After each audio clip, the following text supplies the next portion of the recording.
नमस्कार दोस्तों और बच्चों, आप लोग कैसे हैं। देखिए, आप इससे पहले हिंदी वर्णमाला का पहला भाग पढ़ चुके हैं और आज हिंदी वर्णमाला का दूसरा भाग है। इससे पहले आपने स्वर की संख्या तक पढ़ा था और आज हम लोग उसके आगे पढ़ेंगे व्यंजन के प्रकार। देखिए, व्यंजन के प्रकार की बात की जाए तो उसमें जो सबसे पहला है वो आपका है स्पर्शी व्यंजन। स्पर्शी व्यंजन क्या होता है? स्पर्श के माने होता है छूना। तो स्पर्शी व्यंजन उसे कहते हैं कि ऐसे वर्ण जिनके उच्चारण में प्राणवायु अर्थात अंदर से निकलने वाली वायु कंठ, तालु, मूर्धा, दंत या ओष्ठ को स्पर्श करे, उसे कहते हैं स्पर्शी व्यंजन। यानी अगर मुंह से निकलने वाली हवा या जीभ का कोई हिस्सा मुंह के किसी भी हिस्से को अगर टच करेगा यानी स्पर्श करेगा तो वो वर्ण क्या कहलाएंगे? स्पर्शी व्यंजन कहलाएंगे। देखिए, उससे पहले आपके लिए ये इंपॉर्टेंट है कि आप ये कंठ कहाँ आपका है, तालु, मूर्धा, दंत या ओष्ठ आपके कहाँ पर हैं, इसको आप अच्छी तरह से समझ लीजिए। देखिए, कंठ वो होता है जहाँ पर आपका कौवा होता है, जिसको कहते हैं गले में कौवा, और वो होता है आपका कंठ जहाँ से आपकी आवाज़ निकलती है। उसके बाद में तालु, अंदर से बाहर की ओर खिसकते हुए हम आएंगे। तो जो तालु होता है, तो आप अंगूठे को थम्सअप की तरह बना करके मुंह के अंदर डालिए और उसके बाद देखिए कि ऊपर जबड़े का जो हिस्सा आपका खाली वाला हिस्सा है वो आपका तालु है।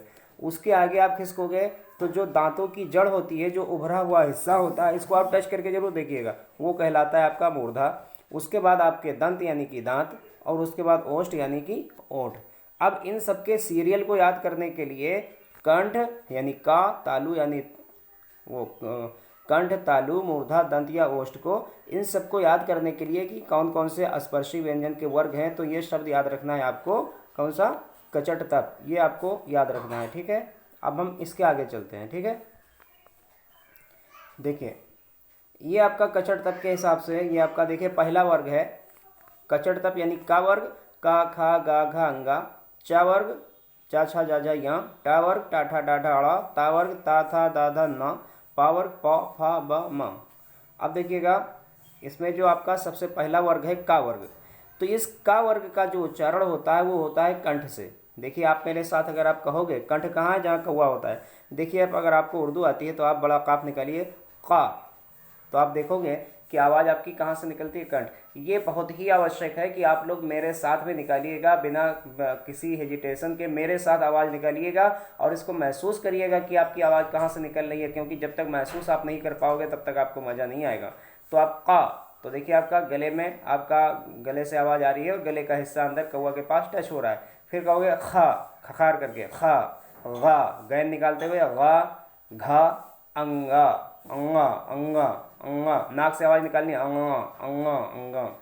तो इस तरह से ये का, खा, गा, घा, अंगा की आवाज़ निकालते हुए आपका जो उच्चारण स्थान होता है वो होता है कंठ से, इसलिए इसको कहते हैं कंठवर्ण। दूसरा आएंगे चा, छा, जा, झा, या। इसका देखिए उच्चारण स्थान जो होता है वो होता है आपका तालु। इसका उच्चारण स्थान क्या होता है? तालु होता है, इसलिए इसको तालब वर्ण कहते हैं। कैसे होता है? आप मेरे साथ उच्चारण करके देखेंगे। कहिए च, च, तो आप जब कहोगे च तो आपके जबान का ऊपरी हिस्सा, किनारे वाला हिस्सा तालु में जाकर के टच हो रहा है। इसी तरह से आप कहोगे छा, जा, झा, या।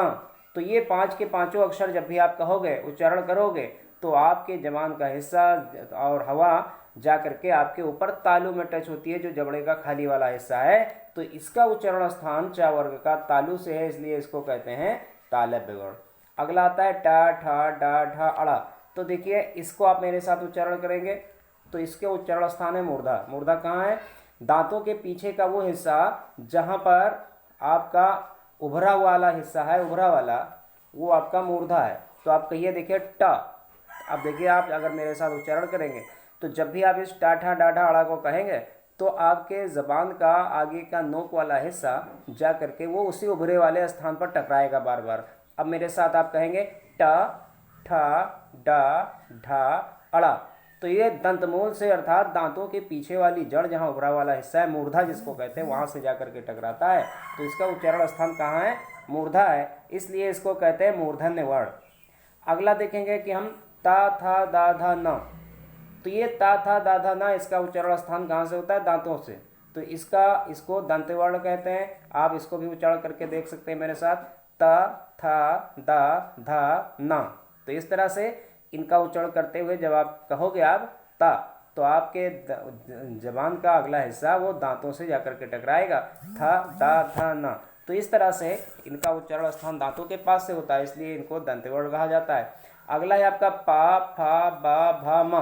तो पा, फा, बा, भा, मा को कहते हुए आपकी जो ओठ हैं उच्चारण में ये आपके होठों की जरूरत लगेगी इसमें, यानी इसका उच्चारण स्थान होठों से है। तो आप जब कहोगे पा तो दोनों होठ आपस में आपके मिल जाएंगे, फिर कहोगे फा, बा, भा, मा। जबान का और कोई हिस्सा या मुंह का और किसी हिस्से की जरूरत हमको नहीं है, सिर्फ दोनों होठों को मिलाने की जरूरत है और ये सारे अक्षर का उच्चारण हो जाता है। तो इसका उच्चारण स्थान पा वर्ग का कहाँ से, ओष्ठ से है, तो इसलिए इसको कहते हैं ओष्ठ वर्ग। मुझे आशा है कि ये बात आपको समझ में आ गई होगी। अब उसके बाद में बात करते हैं, देखिएगा इन ये सारे वर्ग का जो अंतिम अक्षर है, इन सारे वर्ग के अंतिम अक्षर को ले लीजिए जो नाक से निकाले जाते हैं, सारे ही उच्चारण स्थान नाक से है, अंग, यंग, ण, न, म। ठीक है, इनका उच्चारण स्थान नाक से है, नाक से, ये हमेशा याद रखिएगा। तो चूंकि इन पांचों का उच्चारण स्थान आपका नाक से है यानी नासिका से, इसलिए इनको अनुनासिक वर्ण कहते हैं। क्या कहते हैं, अनुनासिक वर्ण कहते हैं, और इनको पंचमाक्षर भी कहा जाता है। ठीक है, याद रखिएगा, ये कचड़ तब के आखिरी के सारे अक्षर नाक से उनकी आवाज़ निकलती है अनुनासिक, इसलिए उनको अनुनासिक वर्ण या पंचमाक्षर कहा जाता है। पंच के माने पांच, पंचमाक्षर यानी पांच अक्षर, पंचमाक्षर भी कहा जाता है। अब देखिए, इनको याद करने का एक तरीका बताते हैं कि कैसे आपको पता चले, क्योंकि क्वेश्चन ये पूछा जाता है कि निम्न में से कौन सा अक्षर तालव्य है, और इनमें से चारों में से एक एक ले लिया गया। पहले ऑप्शन में मान लो खा ले लिया, दूसरे ऑप्शन में जा ले लिया, तीसरे में ठा ले लिया, तीसरे में, चौथे में दा ले लिया। तो आपको कैसे पता चलेगा कि ये तालव्य इसमें से कौन सा है? तो इसलिए ये याद रखना आपको जरूरी है कि इसमें से कौन सा वर्ग आपका तालव्य है, कौन सा कंठ है, कौन सा मूर्धन्य है या फिर दंत ओष्ठ है। तो आप देखोगे कि जो आपका, मेरी बात को ध्यान से देखिएगा कि जब आप ऊपर से नीचे की ओर बढ़ोगे, यहाँ देखिएगा, ये देखिए यहाँ लिखा हुआ है कचड़ तप, ये लिखा हुआ है आपका, ये लिखा हुआ है कचड़ तप। ठीक है, तो आप यहाँ से देखोगे कि सबसे पहले का है, तो का वर्ग जो सबसे पहले आएगा वो का वर्ग। ठीक है, चा वर्ग जो उसके बाद आए, टा वर्ग जो उसके बाद आए, इस तरह से ये काउंटडाउन में है। इसी तरह से काउंटडाउन आप अपने मुंह में देखिए कि जब आप अपने मुंह से अंदर से कंठ से आप शुरुआत करोगे, तो आप बहुत विशेष ध्यान दीजिएगा, अंदर कंठ से जब आप शुरुआत करोगे तो कंठ से हम क्या करेंगे, मुंह से बाहर की ओर निकलते हुए धीरे धीरे आएंगे, एक एक जीना यानी एक एक स्टेप हम उधर खिसकेंगे और एक एक स्टेप हम यहाँ खिसकेंगे। तो देखिए पहला स्टेप का, तो का, और तो ये इसका मतलब ये जो का वर्ग है इसका उच्चारण स्थान कहाँ से है, तो मैंने कहा था कि एक एक स्टेप हम अंदर से बाहर आएंगे, अंदर से बाहर। तो सबसे पहले आपको क्या मिलेगा, कंठ। तो का उच्चारण स्थान क्या हो गया, कंठ हो गया, यानी कि कंठ वर्ण हो जाएंगे का वर्ग, का, खा, गा, गा। अगला देखिए, का के बाद क्या आएगा आपका, का के बाद आएगा चा।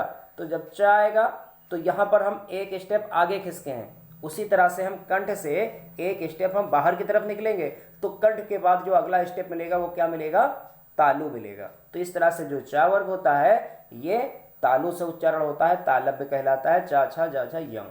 इसके बाद हम अगले स्टेप की तरफ यहाँ चलेंगे, टा के बाद, चा के बाद आएगा टा, और टा क्या है, मूर्धन्य है। तो देखिएगा टा वर्ग के लिए अब तालु से एक स्टेप और बाहर निकलिए आप, तो अगले अब क्या मिलेगा आपको, मूर्धा मिलेगा। तो इस तरह से ये जो टा है ये क्या है, मूर्धा से के पास से उच्चारण होता है, मूर्धन्य टा वर्ग कहलाएगा। अब टा के बाद में जो हम इसके बाद में जो अगला चलेंगे वो आपका क्या है, ता। तो अब ता वर्ग क्या उच्चारण कहाँ से है, आप देखिएगा एक स्टेप यहाँ चले हैं, अब मुंह के अंदर से बाहर की ओर एक स्टेप और निकलिए, तो मूर्धा के बाद क्या आएगा आपका, दांत आएगा। ठीक है, मूर्धा से बाहर निकलोगे तो दांत आएगा। तो इस तरह से जो ता वर्ग है वो दंत वर्ण हो जाएगा, और एक स्टेप अब यहाँ से और बाहर चलेंगे तो पा आ जाएगा, और मुंह से अगर अब हम दांतों से और बाहर निकलेंगे तो हमको होंठ मिल जाएगा। तो इस तरह से जो पा वर्ग है वो आपका ओष्ठ वर्ण है, उनका उच्चारण स्थान ओष्ठ से है। एक बार और इसको बता दें कि का वर्ग यहाँ से सबसे पहला का है कचड़ तप, कचड़ तप ने सबसे पहला का, और अंदर से बाहर की आते हुए सबसे पहले कंठ, फिर कचड़ तप का दूसरा अक्षर चा, और मुंह से अंदर से बाहर की ओर आते हुए कंठ के बाद में तालु, ठीक है। उसके बाद में तो ये तालब, फिर टा, यहाँ कचट तप में चा के बाद टा और वहाँ बाहर की ओर आते हुए तालु के बाद मूर्धा, और यहाँ पर टा के बाद ता और वहाँ मूर्धा के बाद दंत, और यहाँ पर ता के बाद पा और वहाँ पर दंत के बाद में क्या, ओष्ठ। तो इस तरह से मुझे आशा है कि आप इसको याद भी कर पाए होंगे और इसको समझ भी गए होंगे, और इसके आगे का जो हिस्सा है वो आपको अब अगली वीडियो में पढ़ाया जाएगा, क्योंकि जब बहुत बड़ा हो जाता है तो उसके बाद में क्या होता है कि वो अपलोड होने में बहुत समस्या होती है। तो मुझे आशा है कि आपको समझ में आया होगा। अगर आपको समझ में आया है तो आप लोग इस वीडियो को लाइक करिए, कमेंट करिए और चैनल को सब्सक्राइब करिए, ठीक है।